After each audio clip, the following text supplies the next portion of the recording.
एक दोन दिवसा अगोदर आदित्य ठाकरेंनी दिल्लीच्या ट्रान्सपोर्ट डिपार्टमेंटचे फोटो छापून ट्विट केलं होतं. म्हणजे हे त्यांच्या मेंदूची साईज. आणि ज्या पद्धतीने कालच्या सभेमध्ये वाढवण बंदराच्या संदर्भात उल्लेख करत असताना मी छातीटोक पद्धतीने सांगतो की आदरणीय राजसाहेबांना चुकीची माहिती दिली गेलेली आहे. मी स्वतः त्या खात्याचा मंत्री आहे, बंदर खात्याचा. महाराष्ट्र सरकार म्हणून वाढवण बंदरमध्ये आमचा 26% वाटा आहे महाराष्ट्र सरकारचा, 26%. आणि त्या बंदराच्या प्रत्येक गोष्टीमध्ये प्रत्येक हालचालीचा साक्षीदार हा त्या खात्याचा मंत्री म्हणून मी स्वतः आहे.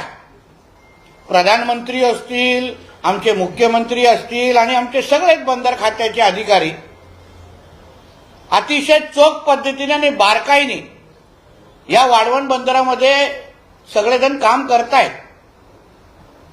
वाढवण बंदरामुळे आपला देश आज जिथे जे नगण्य आहे त्या बंदर ह्या क्षेत्रामध्ये, बंदरांच्या जागतिक बंदर यादीमध्ये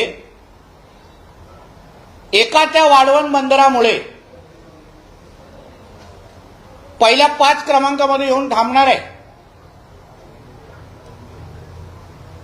जो 20 मीटरचा जो ड्राफ्ट म्हणजे खोली ज्याला म्हणतात, जो आजच्या तारखेला कोणाकडेच नाही. कुठल्याच देशातल्या सर्वात जास्त खोली असलेला जो मुंदडा बंदर आहे, मुंदड्याकडे बंदर आहे, तो 17 मीटरचा आहे. हा 20 मीटरचा आहे. आणि ह्याच्यामुळे सगळ्या पद्धतीचे जहाज, मोठे लहान सगळ्या पद्धतीचे जहाज त्या वाढवण बंदराकडे येऊ शकतात.